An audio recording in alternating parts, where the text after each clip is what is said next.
धन्यवाद. प्रभूच्या नावाला धन्यवाद करते. कसे आहेत तुम्ही? बरे आहेत ना? धन्यवाद करते परमेश्वराला. आज मी वचन तुमच्याजवळ घेऊन आले. परमेश्वराने जे वचन दिलेलं आहे ते आपण अंतःकरणापासून हृदयामध्ये घ्या आणि हे वचन आशीर्वादित होईल. म्हणून तुम्हाला मी आजचं वचन सांगत आहे. त्या वचनाकडे आपले कान लावा, आपलं हृदय खोला आणि आज हे वचन तुम्ही ऐका. परमेश्वराने आज वचन हे दिलेलं आहे की मत्ते 7 आणि 24 वचन दिलेलं आहे परमेश्वराने. जीवनामध्ये आपण वचन कसं घेतलं पाहिजे? वचन हे आपल्या जीवनामध्ये खोलवर घेतलं पाहिजे. अंतःकरणामध्ये खोल. परमेश्वर म्हणतो खोलवर तू वचन घे. आपलं जीवन खोलवर. ह्या ठिकाणी असं सांगितलेलं आहे की मत्तेमध्ये सांगितलेलं आहे, मत्ते 7:24 मध्ये सांगितले, हस्तव जो प्रत्येक जण ही माझी वचने ऐकून त्याप्रमाणे वागतो तो कोणा एका सुज्ञ मनुष्यासारखा ठरेल. त्याने आपले घर खडकावर बांधले, मग पाऊस पडला, पूर आला आणि वाराही सुटला व त्या घरास लागला तरी ते पडले नाही, कारण त्याचा पाया खडकावर घातलेला होता. आज आपला पाया कसा पाहिजे? खडकावर घातलेला. खडक येशू ख्रिस्त आहे. खडक येशू ख्रिस्त आणि त्याच्यावर आपला पाया. आज आपल्यामध्ये जीवनामध्ये जर वचन आहे तर हे असे संकट भरपूर येणार आहे. पाऊस येणार, पूर येणार आणि वारा सुद्धा त्याच्या मागे येणार आहे. पहा, आपल्या जीवनामध्ये कितीतरी दुःख असन, कष्ट असन, अनेक संकट येतात, परंतु आपलं जीवन वचनाद्वारे भरलं पाहिजे. आपलं जीवन वचनाने घडवलं पाहिजे. जर आपल्या जीवनामध्ये वचन जर नाही तर एक दुसरं वचन सुद्धा त्याप्रमाणेच आहे. त्याप्रमाणे या ठिकाणी सांगितलेलं आहे येशू ख्रिस्ताने, तसेच जे कोणी माझी वचने ऐकून त्याप्रमाणे वागत नाही तो कुणा एका मूर्ख माणसासारखा ठरेल. त्याने आपले घर वाळूवर बांधले, मग पाऊस पडला, पूर आला आणि वाराही सुटला व त्या घरास लागला, तेव्हा ते पडले, अगदी कोसळून पडले. पहा, ते घर कसं पडलं? अगदी कोसळून. आणि ह्याला सुद्धा ज्या पहिलं वचनात सुद्धा असं सांगितलेलं आहे की पाऊस पडला, पूर आला, वारा आला आणि ते घर पडलं नाही, कारण ते कुणी केलेलं आहे? शुद्ध मनुष्य सांगितलेलं आहे येशूने. आणि हे घर कुणी? मूर्ख मनुष्याने बांधलेलं आहे. ते घर कसं आहे? वाळूवर बांधलेलं आहे. जर आपल्या जीवनामध्ये वचनच नाही तर आपल्याला किती संकट आले, दुःख आले, कष्ट आले तर आपले ते निवारण होणार नाही. ते वाढत आणि वाढत जाणार आहे, परंतु ते कमी होणार नाही. त्याच्यामुळं आपल्या जीवनामध्ये वचन घेतलं पाहिजे. वचनाद्वारे आपलं जीवन तयार केलं पाहिजे. आपल्याला किती संकट आले तर वचन आपल्या संकट घालवून टाकतो. आज परमेश्वराने आपल्याला सांगितलेलं आहे, योहान 15:7 मध्ये असं सांगितलेलं आहे, तू माझ्यामध्ये आणि माझं वचन तुझ्यामध्ये, माझं वचन तुमच्यामध्ये. जे काय तुला पाहिजे असेल ते तुम्ही प्राप्त करून घ्या. बघा, आज आपण जर परमेश्वरामध्ये आहे, येशूमध्ये आहे आणि आपण जर त्याचं वचन जर आपल्यामध्ये आहे तर आपल्याला जे काय पाहिजे ते आपण प्राप्त करून घेणार आहे. परमेश्वर ह्यात आपल्याला सांगत आहे. परमेश्वर आपलं जीवन आपल्याला पडताळून पाहते. आपल्या जीवनामध्ये वचन आहे तर सर्व गोष्टी आहेत. आपल्याला कसल्या गोष्टीची भीती नाही, कसलीच गोष्टीची भीती नाही. त्याप्रमाणे लूक 6 मध्ये सुद्धा परमेश्वर असं सांगत आहे, तुम्ही मला काय म्हणा? प्रभूजी प्रभूजी म्हणता. लूक 6 आणि 46 वचन मध्ये परमेश्वर असं म्हणत आहे, तुम्ही मला प्रभू प्रभू म्हणता, पण मी जे सांगतो ते का करत नाहीत. जो कोणी माझ्याकडे येतो व माझी वचने ऐकून त्याप्रमाणे करतो ते कुणा एकासारखा आहे. परमेश्वर काय म्हणतो? तुम्ही मला फक्त प्रभू प्रभू म्हणता आणि माझं तुम्ही ऐकत नाही. माझे वचन तुम्ही ऐकत नाही. आणि तो काय म्हणतो? इथं काय म्हणत आहे या ठिकाणी? कोणासारखा आहे तेही मी तुम्हाला दाखवतो. ते कोणा एका घर बांधणाऱ्या माणसासारखाच आहे. त्याने खोल खणून खडकावर पाया घातला, मग पूर आला तेव्हा त्याचा लोंढा त्या घरावर आदळला तरी त्यामुळे ते हल्लेही नाही, कारण ते मजबूत बांधले होते. आज आपलं घर कसं पाहिजे? मजबूत. आपला पाया मजबूत पाहिजे. कशामुळे? वचनाद्वारे. कारण जीवनामध्ये, आपल्या जीवनामध्ये वचन आहे तर सर्व गोष्टी आहेत. येशू ख्रिस्तावर सुद्धा, येशू ख्रिस्त रानामध्ये गेला आणि 40 रात्र 40 दिवस रानामध्ये बसला. जंगलामध्ये बसलेला असताना त्याला भूक लागली. त्या ठिकाणी सैतान आलं. सैतान आपली परीक्षा घेण्यासाठी येत असतो आणि त्या ठिकाणी सैतान आला आणि येशूला म्हणाला, तुला भूक लागली तर ह्या धोंड्याची भाकर कर. परंतु येशू ख्रिस्त त्या सैतानाला म्हणाला, मनुष्य केवळ भाकरीने नव्हे तर परमेश्वराच्या मुखातून निघणाऱ्या प्रत्येक वचनाने जगेल. बघा, परमेश्वराच्या मुखातून निघणाऱ्या प्रत्येक वचनाने जगेल. आज परमेश्वराचं वचन आपल्या जीवनात आहे तर कसलाही सैतान येऊ द्या, कितीही वाईट गोष्टी येऊ द्या, आपल्याला कधीच हलवणार नाही, कधीच आपल्याला हरवणार नाही. आपलं जीवन मजबूत आणि मजबूत त्या घराच्या पाया घातल्यासारखं आहे. म्हणून आपलं जीवन मजबूत करा.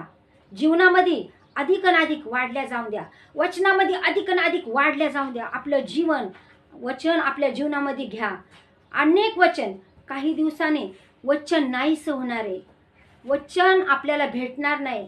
आपण किती शोधलं तर आपल्याला वचन भेटणार नाही. असं दुष्काळ पडणार हे वचनाचा. म्हणून आपण एक वचन आमोसमध्ये वाचूया. आमोस 8 मध्ये वाचू आपण हे वचन.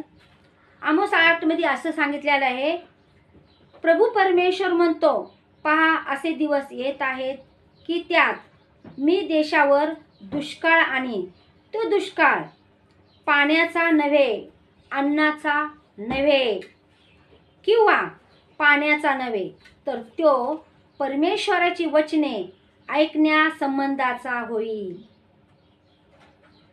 ते ह्या समुद्रापासून त्या समुद्रापर्यंत भटकतील आणि उत्तरेपासून पूर्वेपर्यंत पडत झडत जातील. ते परमेश्वराचे वचन प्राप्त करून घेण्यासाठी इकडून तिकडे आणि धुंडतील, तरी त्यांना ते प्राप्त व्हायचे नाही. असे दिवस येणार आहे. आज काही दिवसांनी आपला दुष्काळ येणार आहे. हे परमेश्वराची भविष्यवाणी आहे आणि ती भविष्यवाणी होणार आहे की आपल्या जीवनामध्ये वचन राहणार नाही. म्हणून आपण आता तोपर्यंत देव आहे, वचन आहे, तोपर्यंत आपल्या वचनाचा साठा केला पाहिजे. आपलं जीवन वचनाने भरलं पाहिजे. जर आपल्या जीवनामध्ये वचन आहे तर दुष्काळ येऊ द्या, काही येऊ द्या, हे वचन आपल्या जीवनामध्ये कार्य करेल. दुष्काळ येऊ द्या, अनेक काही होऊ द्या, परंतु वचन आपल्या जीवनामध्ये कार्य करेल. म्हणून आपण वचनाद्वारे चाललं पाहिजे. वचन आपल्या जीवनामध्ये घेतलं पाहिजे. परमेश्वराचं वचन आपल्या जीवनामध्ये खोलवर घ्या, खोलवर जाऊ द्या. आज पेत्र निराश होऊन बसला होता. रात्रभर त्याने जाळी टाकून त्याला एकही मच्छी लागली नव्हती, परंतु तो निराश होऊन जाळी धुवत होता, जाळी साफ करत होता. त्या क्षणाला येशू ख्रिस्त त्या ठिकाणी आला आणि म्हणाला, खोलवर जाळी टाक. खोलवर जाळी टाकल्याच्या नंतर त्यांनी खोलवर जाळी टाकली आणि त्या क्षणाला जाळी फाटस्तोर ते पण दिवसा मच्छी भेटली. खोलवर प्रियांनो, तुम्ही खोलवर आपलं वचन घ्या, खोलवर वचन घ्या आणि वचनाद्वारे तुम्ही तयार व्हा. जीवनामध्ये अनेक संकट येणार, अनेक दुःख येणार, पाठोपाठ आपल्या येणार, परंतु त्याला भिवू नका. आणि आपल्या जीवनामध्ये तो येशू ख्रिस्त खडक आहे आणि त्या खडकापर्यंत आपला पाया गेला पाहिजे. म्हणून जिवंत देवाला आपण आपलं जीवन द्या आणि आपलं जीवन तयार करा वचनाद्वारे. वचन आहे तर सर्व गोष्टी आहे. मनुष्याचं जीवन गवतासारखं आहे प्रियांनो, गवतासारखं आहे मनुष्याचं जीवन. गवत सकाळी उगवतं आणि ऊन पडलं की ते कोमजून जातं आणि त्याचं फूल संध्याकाळपर्यंत नाहीच. तसं परमेश्वर म्हणतं, माझं वचन माझ्या मुखातून निघणारं सर्व काळ राहणार आहे. तर परमेश्वराचं वचन आपल्या जीवनामध्ये सर्व काळ राहणार आहे. वचन आपल्या जीवनातून नाहीच कधीच होणार नाही. म्हणून आज आपण निर्णय घ्या, आज निश्चय करा की मी आजपासून परमेश्वराचं वचन खोलवर घेईन. खोलवर घेईन आणि मी वचनाद्वारे तयार होईन. कितीही माझ्या मागे संकट येऊ दे, दुःख येणार, मी कधीच निराश होणार नाही, मी कधीच कमी होणार नाही. तर मी वचन घेऊन तयार होईन. आज आपलं जीवन परमेश्वराला द्या.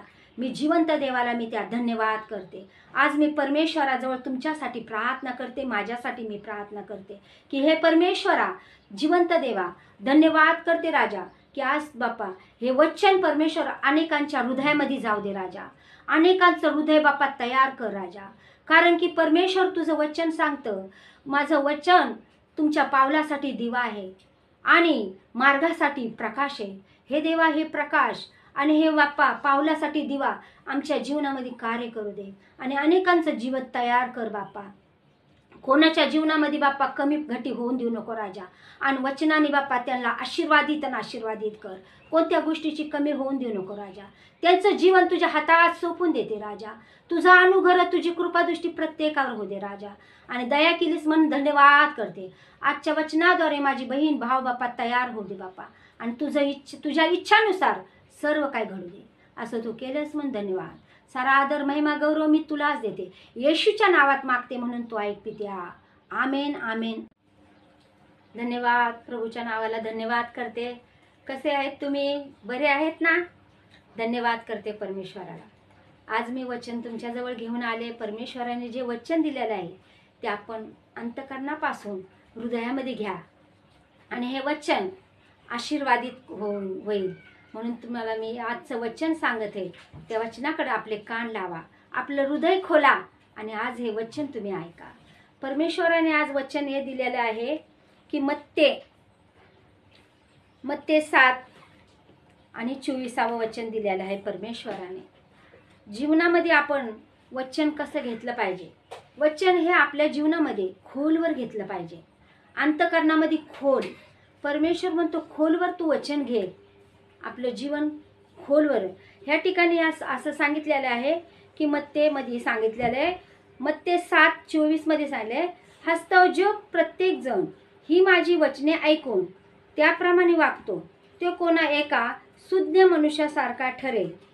त्याने आपले घर खडकावर बांधले, मग पाऊस पडला, पूर आला आणि वाराही सुटला व त्या घरास लागला, तरी ते पडले नाही, कारण त्याचा पाया खडकावर घातलेला होता. आज आपला पाया कसा पाहिजे? खडकावर घातलेला. खडक येशू ख्रिस्त आहे. खडक येशू ख्रिस्त आणि त्याच्यावर आपला पाया. आज आपल्यामध्ये जीवनामध्ये जर वचन आहे तर हे असे संकट भरपूर येणार आहे. पाऊस येणार, पूर येणार आणि वारा सुद्धा त्याच्या मागे येणार आहे. पहा, आपल्या जीवनामध्ये कितीतरी दुःख असन, कष्ट असन, अनेक संकट येतात, परंतु आपलं जीवन वचनाद्वारे भरलं पाहिजे. आपलं जीवन वचनाने घडवलं पाहिजे. जर आपल्या जीवनामध्ये वचन जर नाही तर एक दुसरं वचन सुद्धा त्याप्रमाणेच आहे.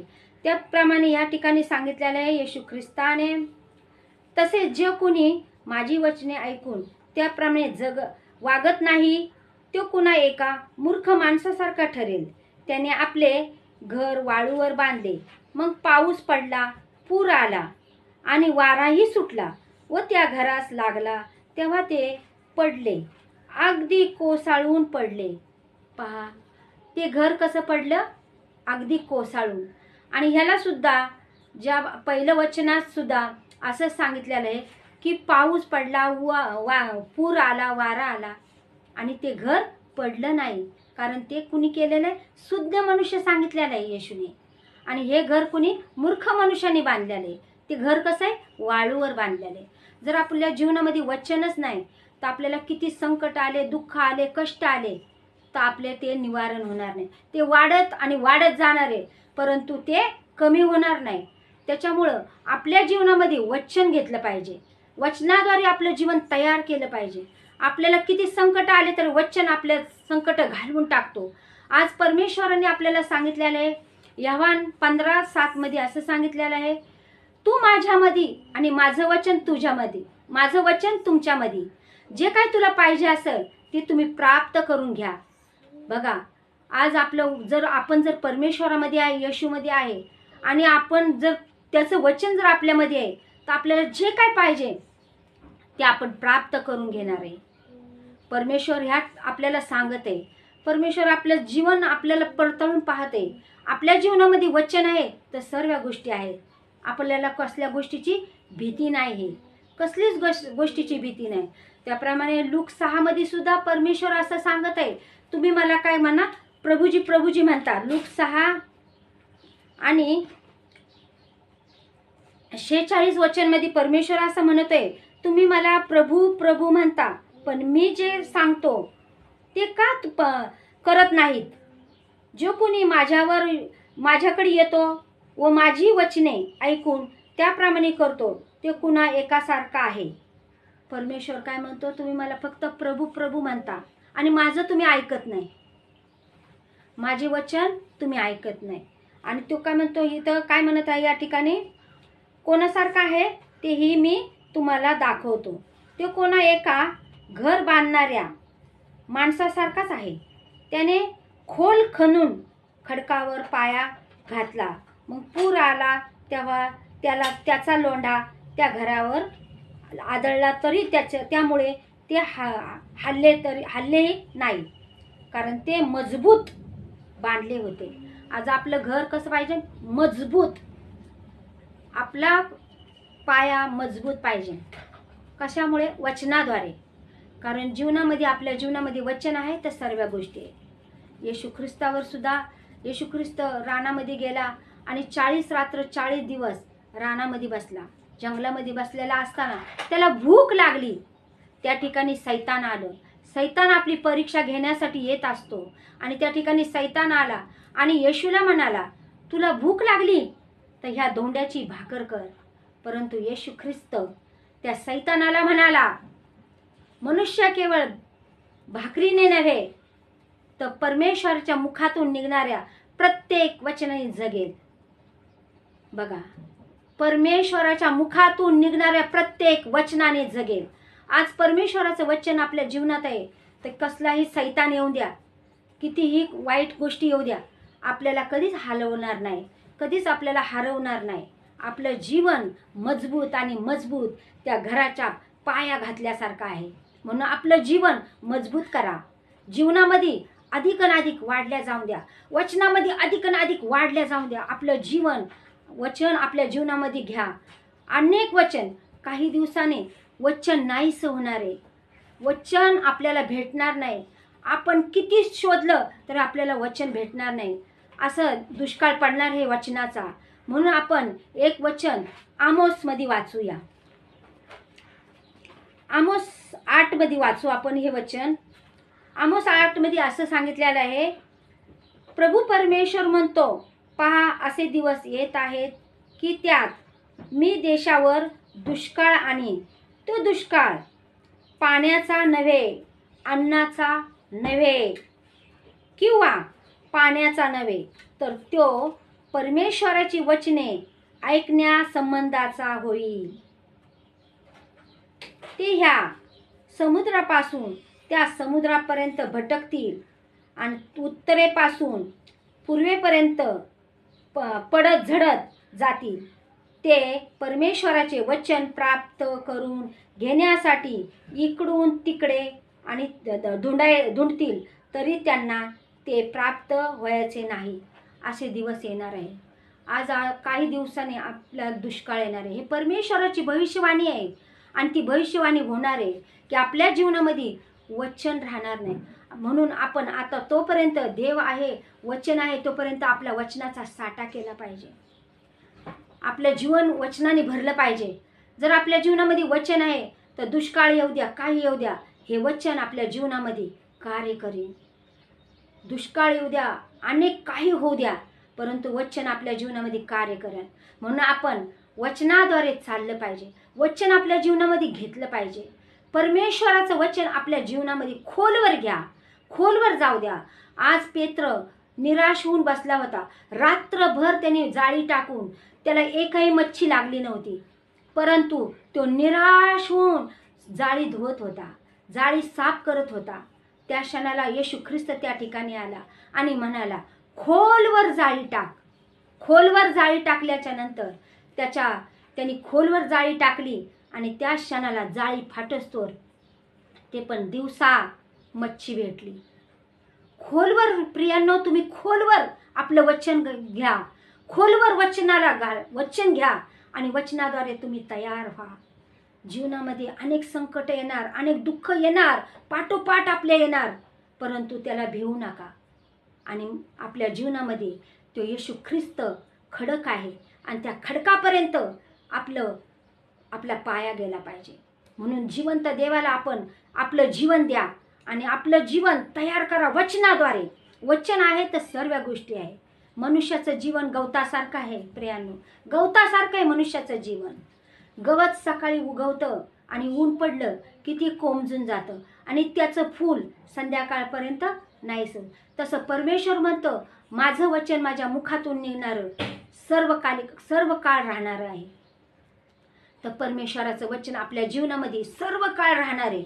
वचन आपल्या जीवनातून नाहीसं कधीच होणार नाही. म्हणून आज आपण निर्णय घ्या, आज निश्चय करा की मी आजपासून परमेश्वराचं वचन खोलवर घेईन आणि मी वचनाद्वारे तयार होईन. कितीही माझ्या मागे संकट येऊ दे, दुःख येणार, मी कधीच निराश होणार नाही, मी कधीच कमी होणार नाही. तर मी वचन घेऊन तयार होईन. आज आपलं जीवन परमेश्वराला द्या. मी जिवंत देवाला मी त्या धन्यवाद करते. आज मी परमेश्वराजवळ तुमच्यासाठी प्रार्थना करते, माझ्यासाठी मी प्रार्थना करते की हे परमेश्वरा, जिवंत देवा, धन्यवाद करते राजा की आज बाप्पा हे वचन परमेश्वर अनेकांच्या हृदयामध्ये जाऊ दे राजा. अनेकांचं हृदय बाप्पा तयार कर राजा. कारण की परमेश्वर तुझं वचन सांगतं, माझं वचन तुमच्या पावलासाठी दिवा आहे आणि मार्गासाठी प्रकाश आहे. हे देवा, हे प्रकाश आणि हे बाप्पा पावलासाठी दिवा आमच्या जीवनामध्ये कार्य करू दे आणि अनेकांचं जीवन तयार कर बाप्पा.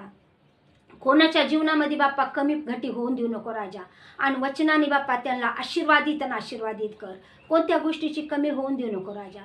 त्यांचं जीवन तुझ्या हातात सोपून देते राजा. तुझा अनुग्रह, तुझी कृपादृष्टी प्रत्येकावर होऊ दे राजा. आणि दया केलीस म्हणून धन्यवाद करते. आजच्या वचनाद्वारे माझी बहीण भाव बाप्पा तयार होऊ दे बाप्पा आणि तुझ्या इच्छानुसार सर्व काय घडू दे. असं तू केलंस म्हणून धन्यवाद. सारा आदर, महिमा, गौरव मी तुलाच देते. येशूच्या नावात मागते म्हणून तू ऐक पित्या. आमेन, आमेन.